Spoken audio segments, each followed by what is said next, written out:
오늘 비도 많이 내리고 그러는데 아침에 나오시는데 적잖은 불편함이 있으셨겠습니다.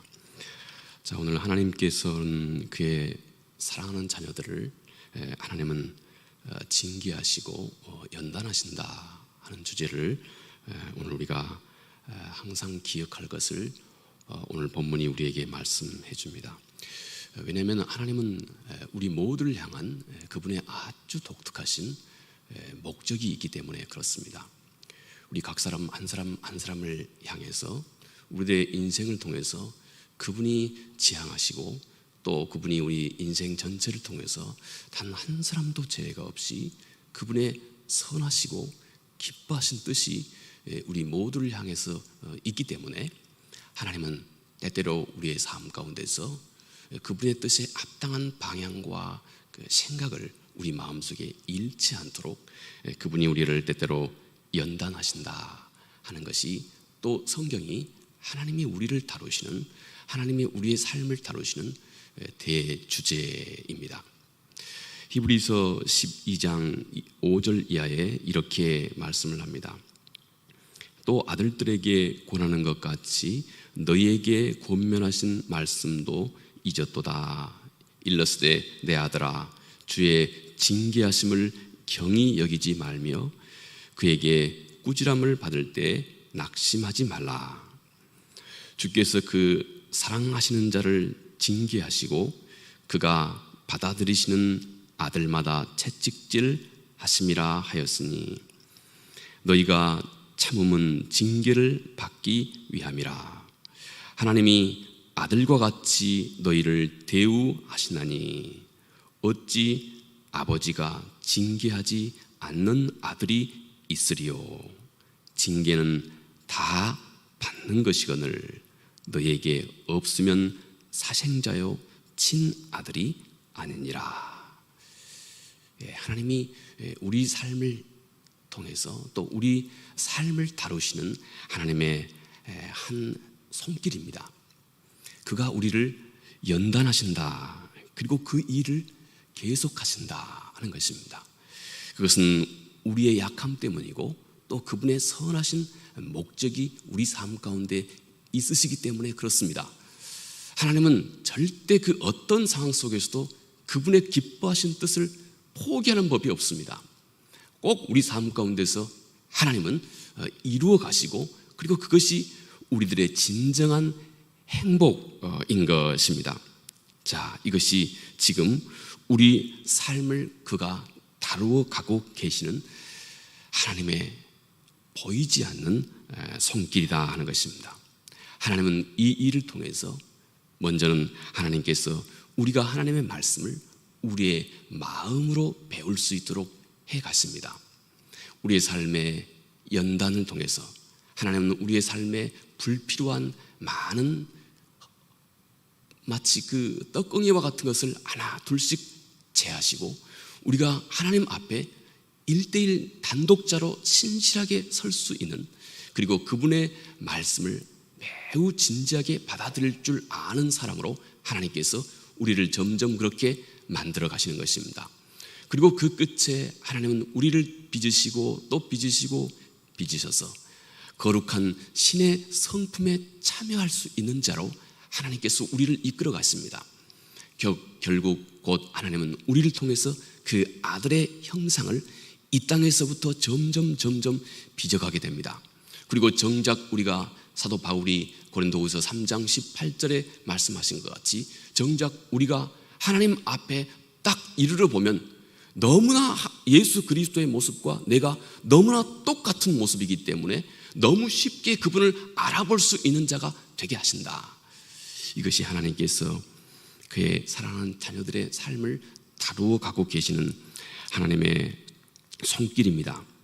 이 일을 위해서 하나님은 마치 아비가 그 자녀를 연단하심 같이 하신다. 아비가 그 자식을 연단해 가는 것처럼 하신다. 이렇게 말씀합니다. 그래서 우리는 그 연단의 자리에서 한 가지 중요한 사실을 우리가 꼭 기억하자 하는 것입니다. 오늘 우리 4절 말씀에 이 40년 동안에 내 의복이 헤어지지 아니하였고 내 발이 부르트지 아니하였느니라. 그는 그의 자녀들을 그 어떤 순간, 그의 자녀들을 그 연단의 어떤 순간에서도 그의 자녀들을 하나님께서는 눈동자와 같이 지키고 계신다 하는 것을 이 본문의 말씀을 통해서 말씀해 주고 있습니다.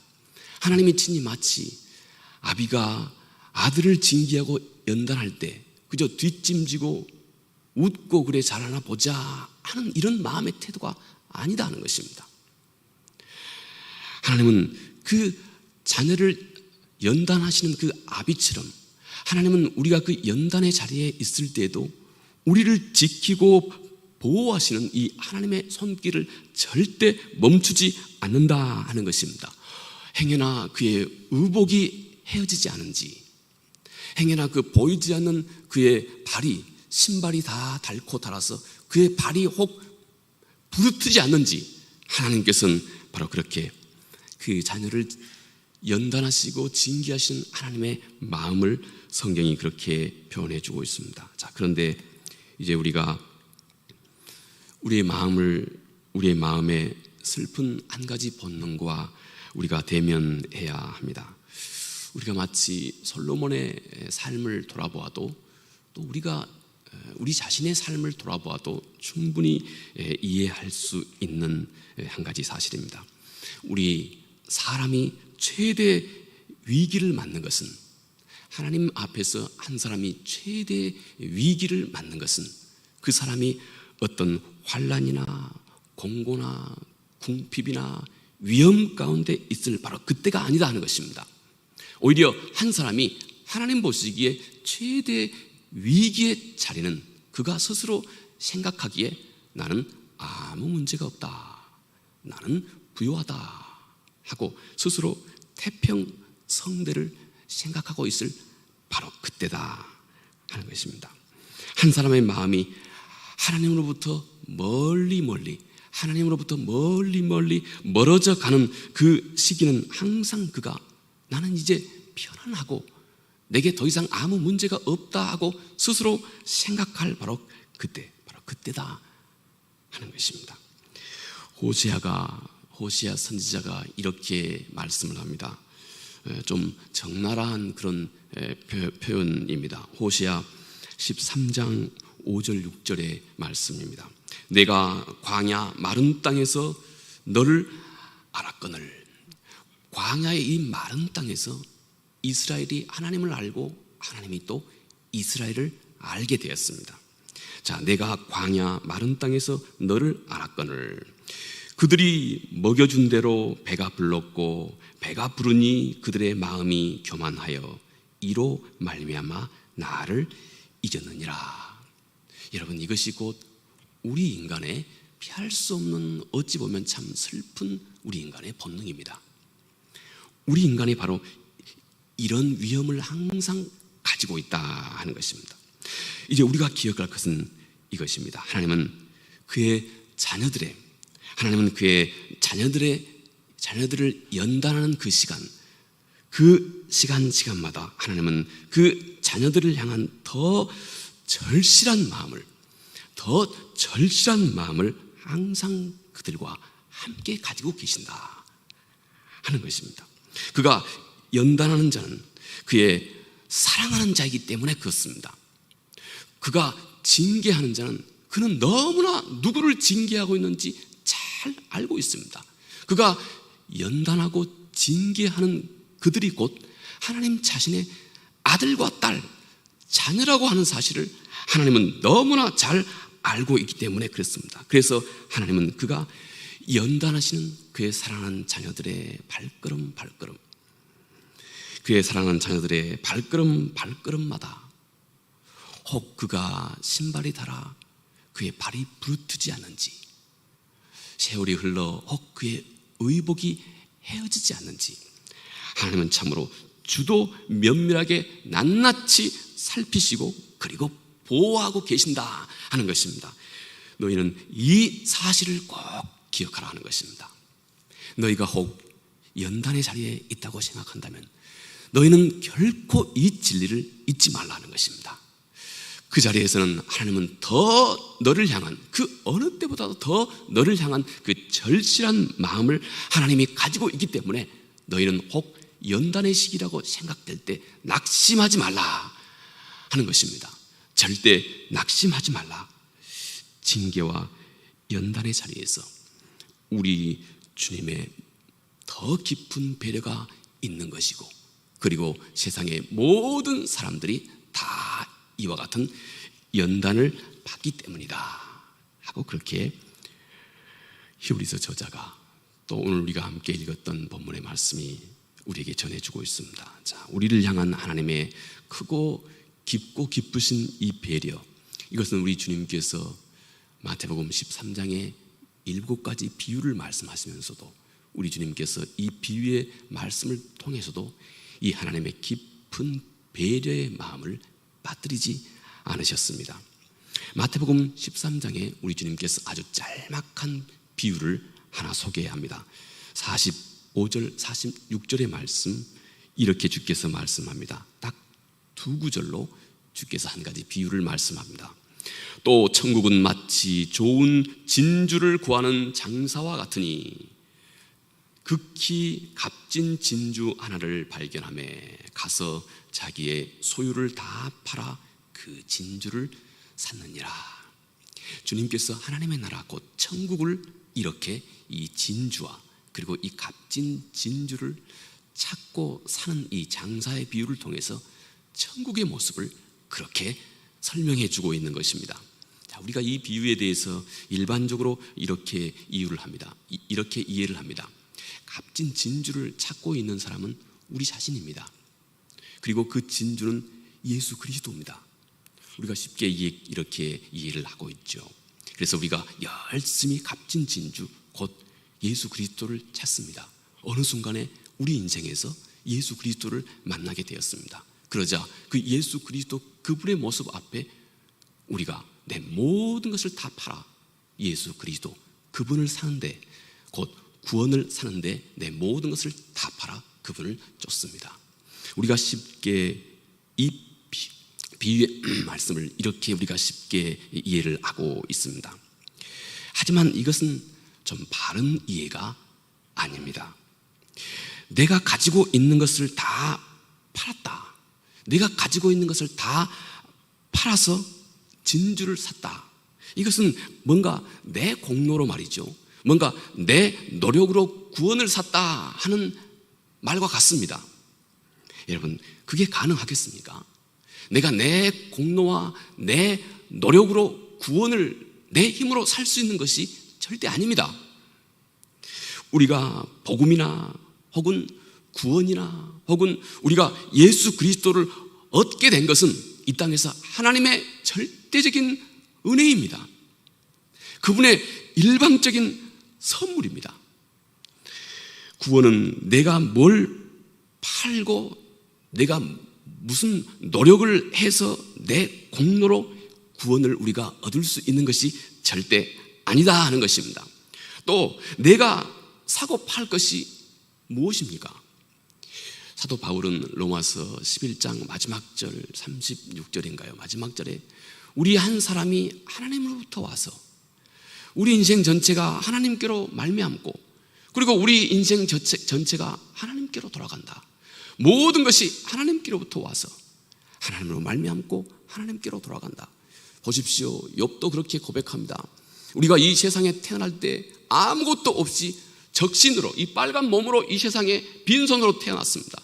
그리고 이 세상을 또 하직하고 하나님 앞에 갈 때에도 우리는 아무것도 가지고 가지 못하고 그저 빈손으로 하나님 앞에 돌아갑니다. 내가 이 땅에서 궁극적인 이 구원을 얻기 위해서 내가 실은 사고 팔 만한 것이 아무것도 없습니다. 또 이 본문의 이 비유는 우리 주님께서 천국에 관해서 말씀하고 있는 비유입니다. 곧 이 비유의 주인공은 곧 우리 주 예수 그리스도입니다. 하나님입니다. 여기에 내가 어떤 주인공이 될 수 없습니다. 자, 이제 주께서 이 짧게 말씀하신 이 비유의 바른 해석과 그 대비는 이것입니다.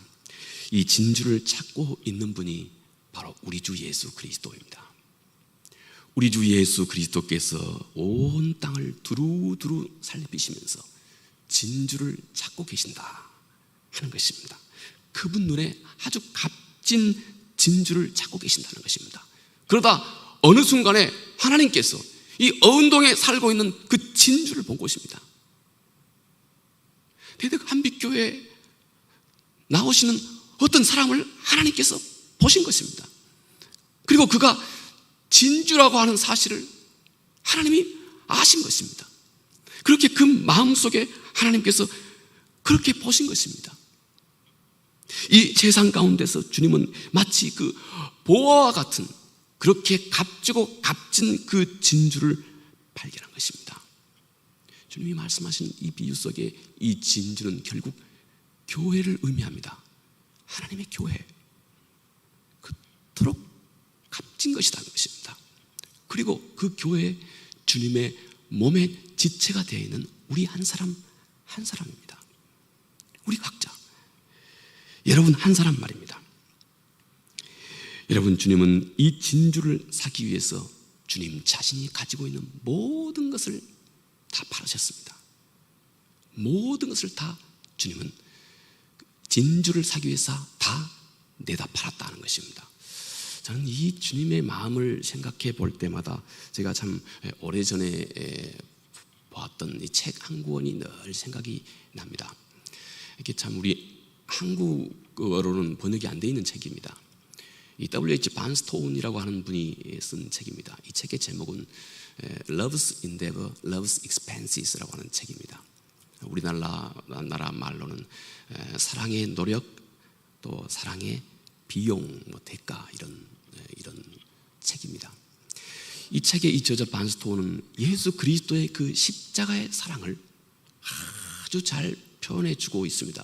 제가 봤을 때 이분의 이 책처럼 예수 그리스도가 십자가에서 쏟아 부어주신 그 사랑의 그 본 모습을, 그 진면목을 이 책처럼 잘 묘사하고, 성경 말고 말이죠, 그런 책은 제가 지금까지 찾아보지 못했습니다. 이분이 십자가에서 드러내고 있는 이 사랑이 아닌 이 세상에서 가지고 있는 사랑, 그 사랑이 아무리 깊고 높다 할지라도 이 세상에서 표현할 수 있는 사랑을 이분이 딱 세 가지로 그렇게 표현합니다. 그분의 말로는 글자 그대로 한번 인용을 해봅니다. 먼저 그분의 말은 이 세상의 사랑은 mark of limitation, 곧 한계가 그 마크, 그 첫 번째 십자가에서 드러나지 않는 이 세상에 그가 어떤 사랑을 한다 할지라도 이 세상의 사랑의 한계라는 것입니다. mark of limitation. 이 세상의 사랑은 곧 한계라고 하는 이 마크를 가지고 있다는 것입니다. 여러분, 그렇습니다. 세상 사람들, 내가 저 사람에게 한없는 사랑을 베풉니다. 그런데 한없는 사랑을 베풀고 베풀어도 전혀 변화가 없습니다. 그러면 우리는 나름 마지막 그 한계를 정합니다. 여기까지야. 나도 할 만큼 다 했어. 내가 여기까지야 하고, 세상의 사랑은 그 사랑이 아무리 온전하다 할지라도 언젠가는 그 마지막 한계선을 정한다 이것입니다. 그런데 그분 말씀으로 예수 그리스도께서 십자가에서 드러내주신 사랑은, 그분의 표현은 딱 한마디, limitless, 한계가 없다는 것입니다. 한계가 없는 것이, 그게 바로 참 사랑이라고 하는 증거다는 것입니다. 진짜 사랑은 무엇이냐? 내가 이 사람에게 내가 가진 모든 것을 다 쏟아 부었습니다. 도대체 변화가 없습니다. 그런 가능성도 안 보입니다. 그래서 한계를 딱 결정하는 것이 아니라 이런 한계가 충분히 보임에도 불구하고 한계를 만들지 않습니다. 계속 쏟아붓습니다. 진짜로 자녀를 사랑하고 있는 부모가 자녀가 좀 잘못된다 그래서, 물론 교육적인 차원에서 말고 말이죠, 이 마음에 있어서, 진정한 마음에 있어서 자녀가 좀 잘못된다고 그래서 이제 내가 할 수 있는 건 여기까지야, 넌 이제 난 몰라, 이렇게 하는 부모가 있겠습니까? 이 사랑의 극치가 예수 그리스도께서 십자가에서 드러내신 사랑인데, 그 십자가에서 드러내신 그 사랑은 참으로 무모하리만큼 그 한계를 정하지 않는다는 것입니다. 아무 한계를. 두 번째, 이분이 말씀하신 이 세상의 사랑의 그 표시는 마크 오브 컨트롤, 이렇게 얘기합니다. 컨트롤, 통제하려고 한다는 것입니다. 세상의 사랑은 내가 너에게 이렇게 많이 쏟아 부었는데 너 왜 이렇게 도대체 변화가 없어? 이건 이렇게 하는 게 아니야. 이렇게 가야 돼. 이렇게 가야 돼. 말 안 되면 한 대 쥐어 박아서라도 넌 이렇게 가면 안 돼. 이렇게 가야 돼. 이렇게 가야 돼. 통제를 한다는 것입니다. 그런데 본질적으로 우리 주께서 십자가에서 드러내주신 그 사랑은 참 독특하게, 충분히 내가 주님의 그 모든 것을 다 쏟아붓는 사랑을 다 받았음에도 불구하고, 내가 충분히 곁길로 갈 수 있는, 각기 제 길로 갈 수 있는 위험이 충분히 도사리고 있음에도 불구하고 하나님은 나를 통제하지 않는다는 것입니다. 끝까지 내 의견과 내 판단을 존중해 준다는 것입니다. 사람의 살고 있는 이 세상에서는 이해가 안 되는 사랑이 그 십자가에, 그래서 그분은 이 십자가에서 드러난 변증법적인 사랑이다, 이렇게 표현합니다. 이해가 안 가다, 논리적으로 쉽게 이해가 안 가는 사랑이, 우리 인간의 논리를 다 벗어나는 이 사랑이라는 것입니다. 세 번째, 이 반스토운 이분이 말씀하고 있는 이 세상의 사랑, 그것이 아무리 신실한 사랑이라 할지라도 이 세상의 사랑은 또 다른 한 가지 마크가 있다는 것입니다. 이분 말하는 mark of detachment. detachment라고 하는 것은 거리를 두는 것입니다. 거리를 두는 것입니다. 내가 너하고 같이 이렇게 계속 있다가는 언젠가 너랑 나랑 다 싸잡아서 한꺼번에 다 망할 것 같아. 너하고 나하고는 이제 좀 차이를 좀 둬야 되겠어. 얘가 아주 심각하게 얘가 망가지면 너하고 나 별 상관없어. 얘가 아주 수치스러운 자리에 가게 되면 나 너하고 선을 좀 긋고 싶어. 너가 당하는 그 수치 나 싸잡아 너하고 함께 같이 받고 싶지 않아. 이것입니다. 여러분, 그런데 진짜 아들을 사랑하는 이 엄마 아빠의 마음을 생각해 보십시오. 진짜 엄마 아빠의 그 아들을 사랑하는 이 엄마 아빠의 마음. 아들이 혹시 얼마 전에 제가 그런 신문에서 그런 보도를 봤습니다. 어떤 나쁜 사람이 참 못된 아이가 자기 그 딸을, 그러니까 그의 누이를 죽였습니다. 그렇죠. 얼마 전에 그 신문에 보도가 있었습니다. 그 엄마가 하는 말이, 제 죄질은 저렇게 못됐지만 저 아이는 여전히 내 아들이다, 이것입니다. 그래서 좀 어찌하든 저 아이를 좀 죄를 좀 가볍게 봐주십사 하고 탄원을 했습니다. 여러분, 이것이 부모의 마음입니다. 이 아이가 못된 죄를 지어서 이 아이가 이 세상에서 너무 수치스러운 자리에 가게 됐을 때 부모는 그 자녀의 수치를 같이 짊어진다는 것입니다. 그 자녀가 정말로 수치스러운 세상의 많은 사람들에게 조롱거리가 되고 있는 그 자리에 가게 될 때도 부모는 어김없이 그 자리에, 수치스러운 그 자리에 함께 간다는 것입니다. 베드로는 그렇지 못했습니다. 예수 그리스도가 유대 법정에 사로잡혀가 가지고 예수 그리스도가 많은 사람들 앞에 이제 신문을 받고 조롱을 받게 됐습니다. 한 여종이 와서 베드로에게 묻습니다. 너 저 나사렛 예수라고 하는 저 사람 너 따라다닌 제자였지? 아니다 말이지. 나 저 모른다. 내가 저가 가지고 있는 이 고통과 어려움, 그 부끄러움, 수치 나 같이 함께 당하고 싶지 않다는 것입니다. 이게 방송 얘기하고 있는 이 마크 오브 디태치먼트, 내가 저하고 거리를 둔다는 것입니다. 그런데 이분의 말씀, 이분이 예수 그리스도가 십자가에서 우리에게 드러내주고 있는 예수 그리스도의 사랑은 이분은 또 딱 한마디로 vulnerable, 충분히 저와 함께 있으면 상처받기에 딱 알맞음에도 불구하고, 저와 함께 있으면 상처받는 것 뻔히 다 예측됨에도 불구하고 주님은 우리와 함께 거리를 두지 않았다 하는 것입니다. 여러분, 주님이 이것이 바로 진주를 주께서 발견하시고 이 진주를 사기 위해서 자기의 모든 것을 다 내어주신, 십자가에서 진주를 사기 위해서 자기의 모든 것을 다 내어주신 그 주님의 십자가네, 십자가의 사랑, 아마 요만큼 밖에 설명하지 못하겠죠. 십자가의 사랑입니다. 자신의 모든 것을 다 내주신 것입니다. 모든 것을 다 주신 바로 그 그림이 우리 주 예수 그리스도의 십자가에서 이루어진 것입니다. 우리 주님은 그 십자가에서 주님 자신의 생명까지도 다 내어주셨다. 그리고 사도 바울은 말이죠, 고린도후서 5장 21절에 그렇게 얘기합니다. 주님은 우리를 위해서 주님 자신을 내어주셨을 뿐만 아니라 친히 주님은 주님 자신이 죄가 되셨다. 죄가 되셨다. 여러분, 주님이 죄가 되셨다고 하는 말도 정말 설명하기 어려운 말입니다. 설명하기 어려운 말. 구태여 설명해보자면 주님은 딱 그걸 뒤집어 쓰면 영락없이 사망, 죽음에 이르는, 예를 들어서 죄송합니다만 이게 구정물이 있다 합시다. 이 오물, 쉽게 말해서 똥물이 있다 합시다. 이런 표현을 써도 괜찮을 것 같습니다. 주님이 당하셨던 이 상황을 설명드리자면 말입니다. 여기 이 가장 더러운 오물이 있습니다.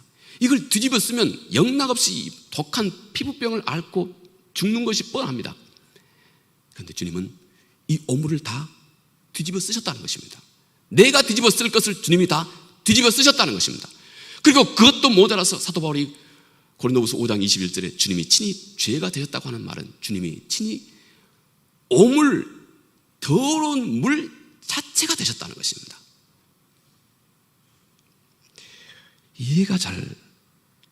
이해도 할 수 없는 주님의 십자가의 사랑입니다. 주님이 바로 이 진주를 사기 위해서 말입니다. 왜 주님은 이 교회를, 그리고 주님이 왜 이 교회에 지체되고 있는, 친히 몸에 지체되고 있는 나를 이토록 귀한 진주로 여기셨는지 알 수 없습니다. 왜 나를 이렇게 소중한 진주로 보셨는지 누가 알겠습니까? 알 수 없습니다. 그런데 나를 그렇게 진주로 보셨습니다. 자, 그런데 우리 주님께서 비유 말씀을 통해서 주님께서 나를, 왜 많은 보화 중에 당시에 주님이 살아계셨을 때 주님이 충분히 그 시대의 보화로 여겨지고 있는 것들이 많이 있었습니다. 보석, 사파이어, 홍보석, 녹보석, 당시에 많은 보화로 취급되고 있는 것들이 많이 있었습니다. 그런데 왜 하필이면 주님께서 이 보화를 말씀하실 때 이 진주를 왜 주님께서 이 보석, 보화로 삼으셨는지 바로 이 이유 때문입니다. 여러분, 이 진주, 이것은 오직 이 진주만이, 많은 보화 중에서 이 진주만이 살아있는 생명이 희생을 통해서, 살아있는 생명의 희생을 통해서 만들어진 보화입니다. 진주가 그렇습니다. 유일하게 진주가 살아있는 어떤 생명체의 희생을 통해서 만들어진 보화입니다. 많은 보화 중에 오직 진주만이 그렇습니다. 여러분, 진주는 살아있는 생명, 이 굴조개라고 그럽니까? 이 조개입니다. 조개. 이 조개 안으로 아주 거칠한 모래 하나가 턱 들어오는 겁니다. 그러면 이 조개는 그 아주 부드러운 이 속살에 아주 까칠한 모래 하나가 턱 와 닿는 것입니다. 얼마나 이 부드러운 속살이 이 까칠한 모래 때문에 까칠까칠해서 고통을 받는지 모릅니다. 계속 움직일 때마다 이 까칠까칠한 모래가 이 속살을 상처를 주는 겁니다. 찢기고 고통을 받고 상처를 주는 겁니다. 그래서 그 상처와 함께 이 조개는 자기 안에서 체액을 뿜어냅니다. 그래서 이 거친 이 모래, 이것을 감싸기 시작합니다. 만약 이 진주 조개가 말이죠, 손이 있다면 빨리 그냥 적당히 내쳐버리면, 적당히 좀 감싸다가 그냥 밖으로 내쳐버리면 될 텐데, 이 조개는 손이 없습니다. 그러니 이 부드러운 속살이 이 들어온 이 모래 하나를 밖으로 내칠 수조차 없습니다. 여러분, 만약 여러분이 어떤 이만큼한 거친 돌 하나를 등 뒤에다가 이게 두고 하루 종일 잠을 자야 된다고 한번 생각해 보십시오. 이 얼마나 불편하겠습니까? 마치 이런 인고가 바로 이 부드러운 속살, 진주 조개의 속살에 있는 것입니다. 여러분, 굴은 계속해서 그것으로 인해서 고통을 받습니다. 손이 없기 때문에 그 들어온 까칠한 모래를 포기할 수도 없고 내쳐버릴 수도 없습니다. 스스로 자신을 방어하지도 않습니다. 결국 굴이 할 수 있는 것은 오직 한 가지입니다. 그 모래를 바꾸는 것입니다. 까칠한 모래 하나를 감싸고 또 감싸고 또 감싸고 감싸서 모래를 바꾸는 것입니다.